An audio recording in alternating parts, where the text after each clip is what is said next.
Saludos país, de nuevo aquí Alfonso Torres Ulloa con ustedes para conversar en esta mañana con el doctor Jordani Rodríguez, médico de profesión, especialista en el tema de nutrición.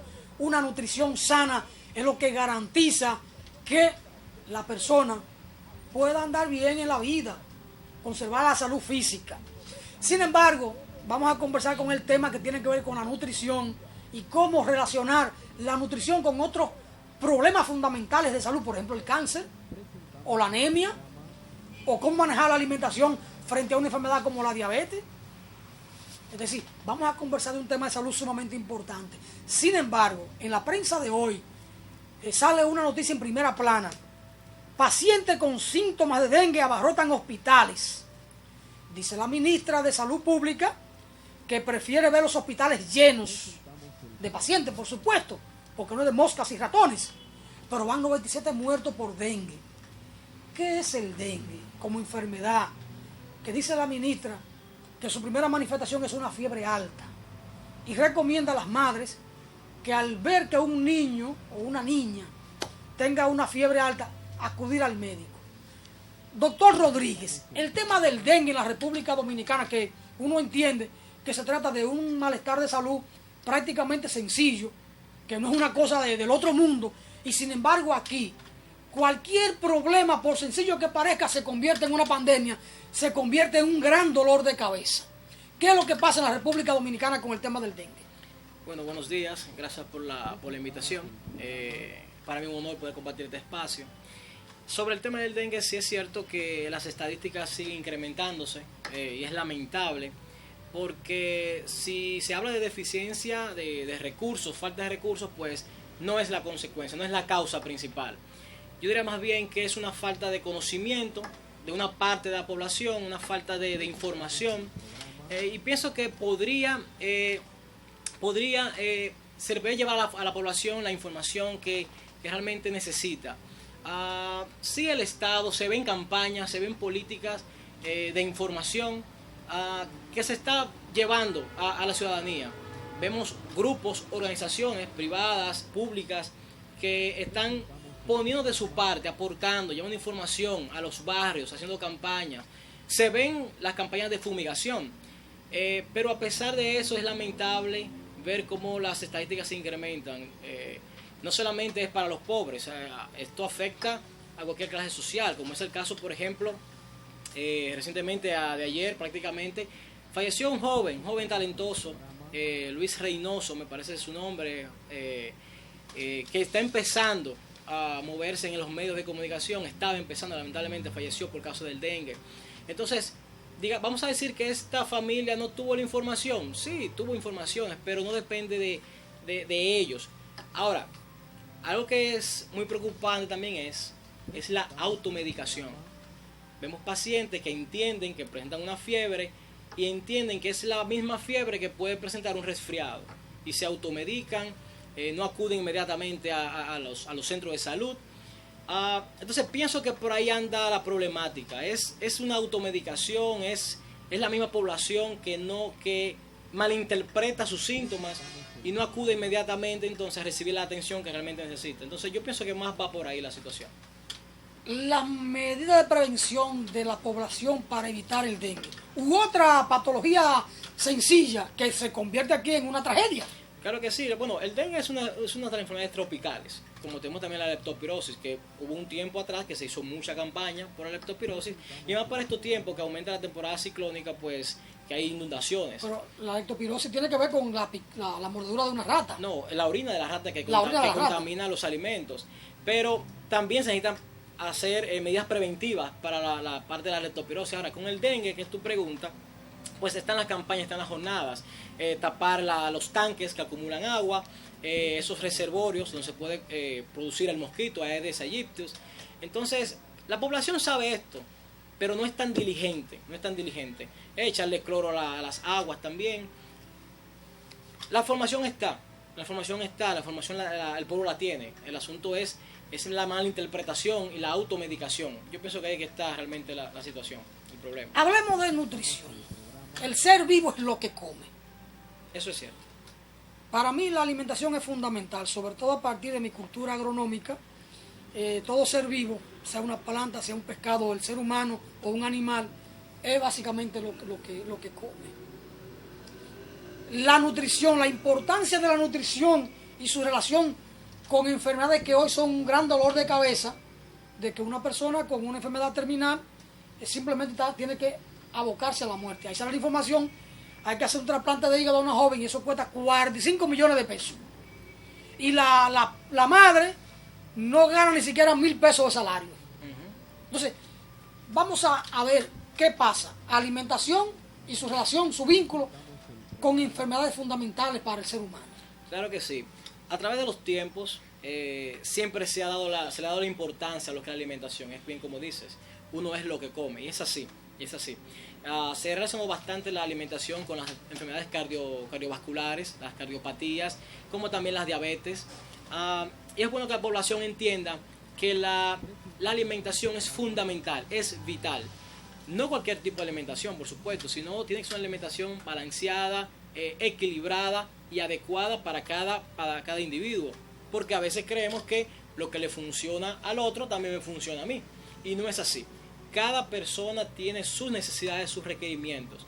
Y por ende, la recomendación es, por supuesto, que acuda a profesionales del área que puedan orientar correctamente para que las personas puedan consumir los nutrientes que realmente necesita. Con relación a las enfermedades y la vinculación, el cáncer, realmente es lamentable ver cómo muchas enfermedades, muchos tipos de cánceres pueden ser prevenibles simplemente con cambiar hábitos alimenticios, hábitos rutinarios, la dieta específicamente, y no se toma esto en consideración y las personas deciden vivir su vida de manera sedentaria, sin hacer ejercicio, llevar una dieta alta en grasas, y entonces esto permite entonces y favorece a la aparición de cánceres. Lo de un cáncer tiene que ver con una célula que lo produce.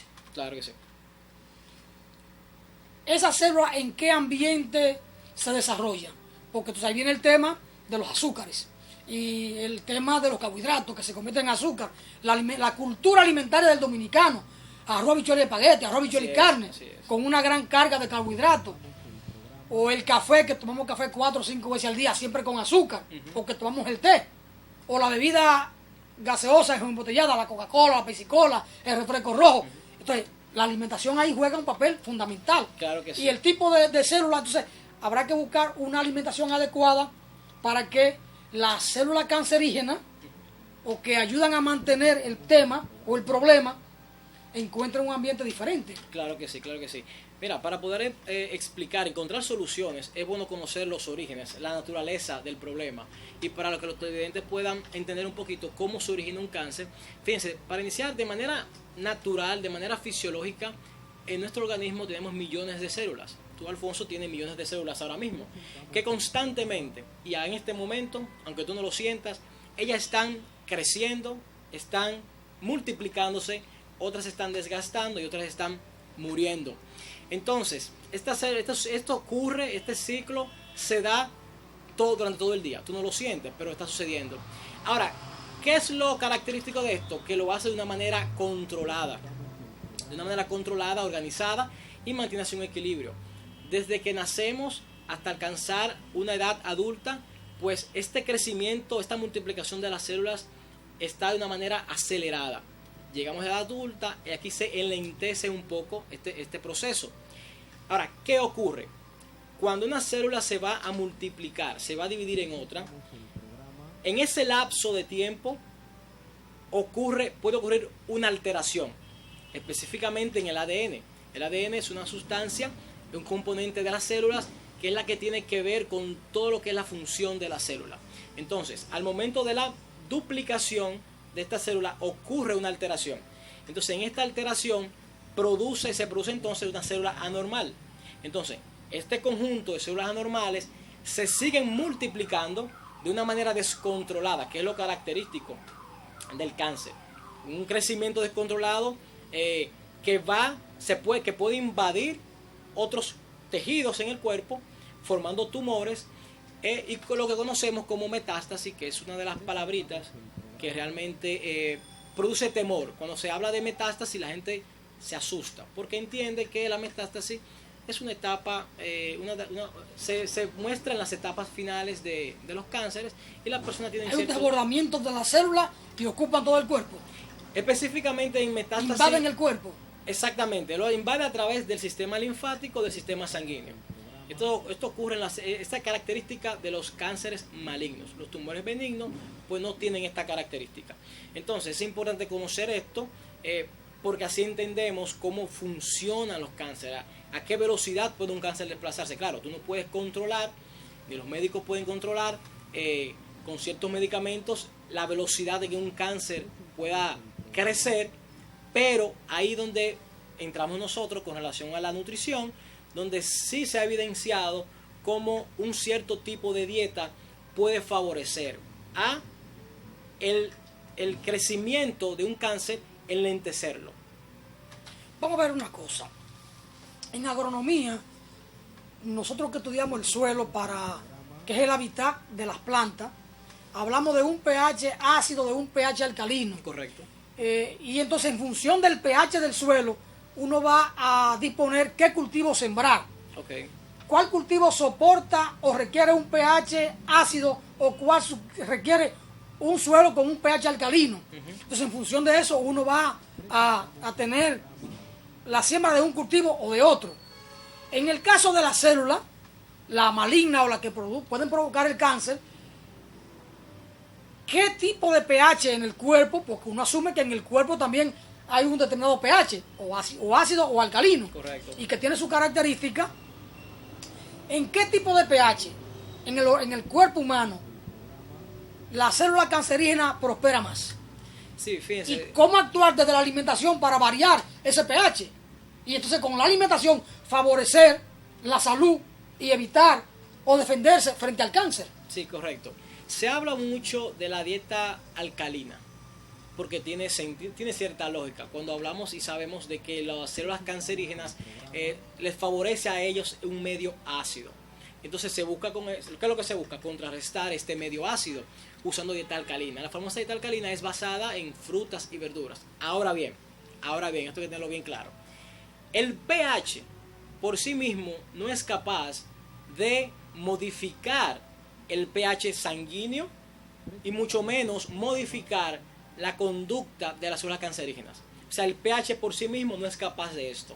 Ahora, como se ha dicho, se ha demostrado, una dieta rica en frutas y verduras, que es alcalino, por supuesto, tiene ya otras implicaciones, porque sabemos que la fruta y la verdura están cargadas, son ricas en vitaminas y antioxidantes y fitoquímicos que sí van a ayudar a promover, a enlentecer el crecimiento, o sea, no permite que avance la célula maligna. Las células malignas. Una pregunta cortita ahí. ¿En qué pH las células malignas se desarrollan? Tiene que ser ácido. Ácido. Un medio ácido. Entonces hay que procurar un medio alcalino en términos del pH del organismo. Correcto. Alcalino. Correcto. ¿Cuáles alimentos llevan a un pH ácido en el cuerpo? Por ejemplo, las carnes rojas, las carnes que son alimentos que necesitan ser más procesados internamente, necesitan más combustión. Estos alimentos realmente necesitan mucho ácido para poder ser absorbidos. Es bueno evitar consumir carnes rojas. Oh, por supuesto. La recomendación. ¿Qué otro alimento lleva a ese pH alcalino? Por ejemplo, también los hábitos tóxicos. Tabaco, alcohol. Porque sabemos que más nuestra cultura dominicana, aquí se habla de la estadística de que el consumo de alcohol aquí es bien alto comparado con otros países. Y vemos personas que no comen nada durante el día y prefieren tomar alcohol. Pero básicamente las carnes, los alimentos ricos en proteína, una dieta basada solamente en proteína te lleva a promover más el medio ácido en tu cuerpo, por el asunto de la combustión interna, por el asunto de la oxidación también. Pero siempre va a ser importante seguir las recomendaciones de consumir las verduras y las frutas, abundante agua, abundante líquido sobre todo. El ambiente de la acidez en el organismo ayuda a desarrollar células cancerígenas y a multiplicarse más rápidamente. Claro que sí. Entonces, ¿cuáles alimentos ayudan a lo contrario a un pH alcalino? Sí, claro que sí. Hablaba ahorita de la dieta alcalina, ¿no? Entonces, La recomendación es que usted pueda, las carnes se pueden consumir, por supuesto, porque hay cáncer que son, hay carnes que son de un consumo seguro. La recomendación es que usted no sobrepase las 18 o 20 onzas de carne durante una semana. Esa es la recomendación. Una o dos veces a la semana poder consumir carnes rojas a una porción moderada. Y ahí tenemos el té verde, que es un potente antioxidante. Las frutas, por supuesto, vuelvo y repito, y las verduras, por lo que mencioné de los antioxidantes que conlleva, que tiene, las vitaminas, por supuesto, y los fitoquímicos. También tenemos, por ejemplo, la ingesta de líquidos, de agua, y incluso en el mercado podemos encontrar numerosos productos basados en verduras, o sea, licuados, que podemos consumirlo. Ahora bien, ahí surge también la incógnita sobre los aditivos y los conservantes, que es otro tema, otro punto interesante, que realmente no podemos generalizar de que todos los conservantes o los aditivos que se le mezclan, que se le añaden a los alimentos, no podemos generalizar de que todo esto realmente interfiere o es un factor de riesgo para el cáncer. Por eso mismo, porque no podemos generalizar. Hay muchos aditivos que sí que no han demostrado ser dañinos o no inducen a riesgo de cáncer.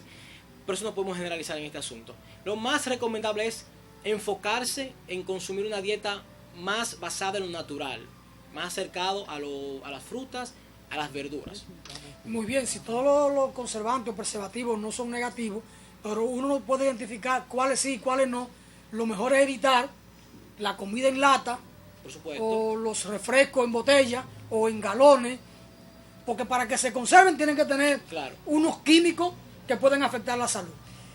Doctor, está muy de moda hace ya unos años en el país y en el mundo, en la cultura culinaria de la humanidad, el tema de los microondas para cocer alimentos rápidamente o calentarlos. Hay quienes han dicho, y yo me inscribo en esa corriente de ese punto de vista, de que microondas, por el mismo tema de la onda, puede ser dañino. ¿Hasta dónde hay un vínculo, una relación en los alimentos cocidos o calentados en microondas y el tema de la salud? Mira, realmente se ha hablado muchísimo sobre eso, pero realmente no es así. Porque los alimentos realmente no mantienen las ondas dentro de ellas. Donde viene el problema es en los envases que tú utilizas específicamente dentro del microondas. Por eso es recomendable utilizar envases que sean de cristales o ciertas porcelanas, o hay ciertos plásticos que son específicamente para los microondas. Pero cualquier tipo de envase plástico que tú utilices, de los más comunes, pues pueden desprender ciertas partículas que tienen esos envases. Pero realmente las ondas no se quedan impregnadas en los alimentos. O sea que realmente es un mito, realmente. Yo he pensado siempre que sí, que las ondas son dañinas. No solo del microondas como tal, con el tema de los alimentos, sino incluso con el tema del celular, con el tema de la televisión.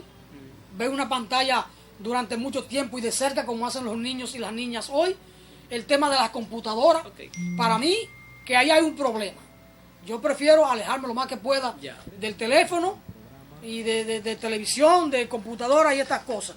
Aunque la humanidad y sobre todo la juventud es como adicta hoy a estos artefactos. Sí, se entiende. Pero fíjate algo, en relación a la manera también de cocinar los alimentos, también es importante tener en cuenta que los alimentos que son cocinados a altas temperaturas también se ha demostrado, incluso estudios en Europa, en Estados Unidos han demostrado que hay ciertos alimentos que cocinados a altas temperaturas superior a los 120 grados Celsius pueden desprender ciertas sustancias químicas que sí se relacionan con el cáncer. ¿El alimento o el fuego? El alimento. ¿O la alta temperatura? No, en el alimento. Por ejemplo, la asparganina es un aminoácido, es una parte esencial de algunas proteínas que se encuentra en algunas frutas y verduras, específicamente más verduras.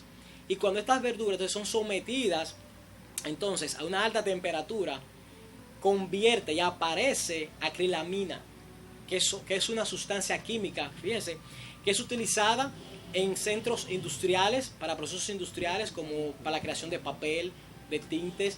Se utiliza también en aguas residuales, en el proceso de agua potable. Entonces ese proceso en los alcantarillados también se utiliza. También se utiliza para producir productos de consumo masivo, por ejemplo como las masillas, sellantes. O sea, una sustancia química. Poner a los niños a bregar con masillas que puede tener su consecuencia entonces. Bueno, todo depende. Todo depende. Hay que ver, claro, por medio de la piel se puede absorber muchísimas cosas. Ahora, una masilla, supone que su niño está jugando con masillas en sucia, lo correcto es pues lavar las manos al niño, ¿no? Para que no quede con esa, no solamente masillas, sino también las pinturas. Y no dejarlo mucho tiempo con la masilla. Sabemos que la pintura tiene una alta concentración de plomo. ¿Usted sabe? Pero básicamente lo que quería decir, específicamente con el tema de la manera de cocinar, es más preferible entonces que también evitemos, por ejemplo, las carnes a la parrilla. Cuando tú cocinas una carne a la parrilla que produce un carbón, se queman, produce un carboncillo, sí se ha demostrado que ese carboncillo puede ser cancerígeno. Entonces, es mejor evitar freír los alimentos. En los estudios que te mencionaba ahorita, estudios europeos y estadounidenses, ellos encontraron que, por ejemplo, en las papas hay un alto nivel de acrilamida cuando son sometidas a alta temperatura. Por ejemplo, las French fries o papas francesas o papas fritas, como son sometidas a alto calor, entonces estas desprenden esta sustancia química. Uy, o sea que hay muchas cosas en esto. Alimentos cocidos a alta temperatura pueden tener alguna implicación, algún impacto negativo en la salud. Y entonces nuestras amas de casa que usan la olla de presión, que esto es una temperatura altísima, que en media hora unas habichuelas, unos frijoles están blanditos. Claro. Entonces no es recomendable usar la olla de presión. Bueno, lo primero es lo siguiente, no son todos los alimentos que pueden desprender sustancia. Desprender sustancia, por supuesto.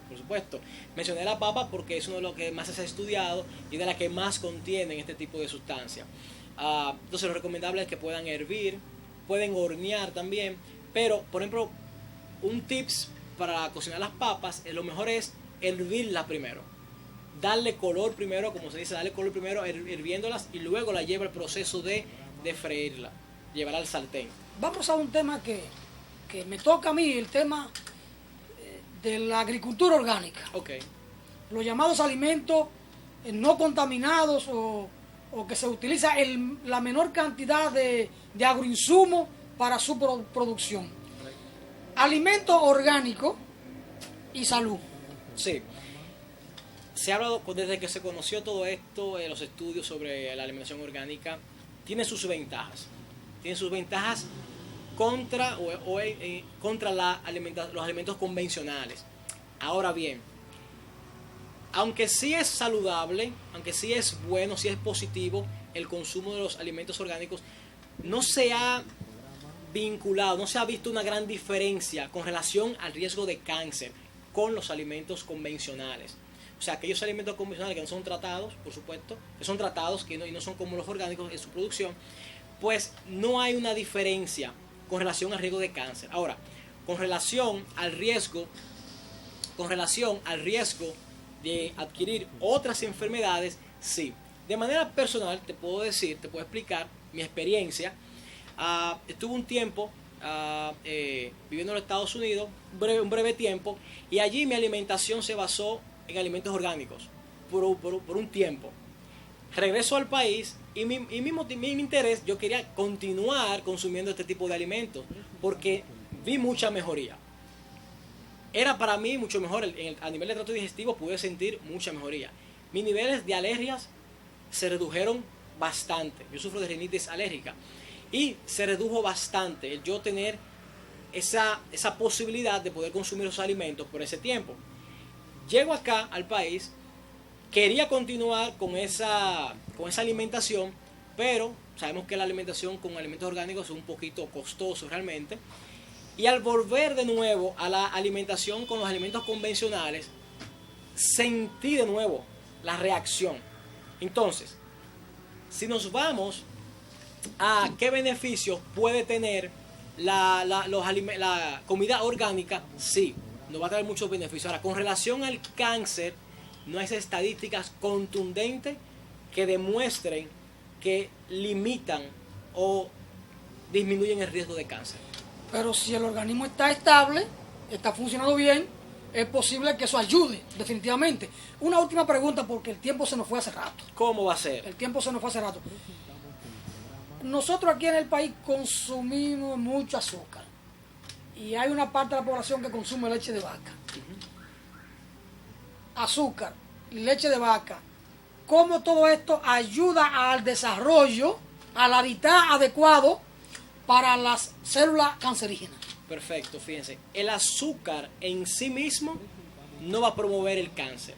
Ahora bien, si hemos hablado de sobrepeso y obesidad, que sí, un uso excesivo del azúcar, un consumo excesivo del azúcar, te puede llevar a sobrepeso y obesidad. Entonces, aquí sí la obesidad sí es un factor de riesgo para el cáncer. Con relación a la leche, pues la leche es rica en proteína, también tiene un tipo de azúcar, que es la lactosa, pero esta es saludable, o sea, no hay inconveniente con esto. Ahora, la leche de vaca, por supuesto, tiene un gran contenido de grasa. La recomendación siempre es usar leche descremada, ¿no? Esa es la recomendación.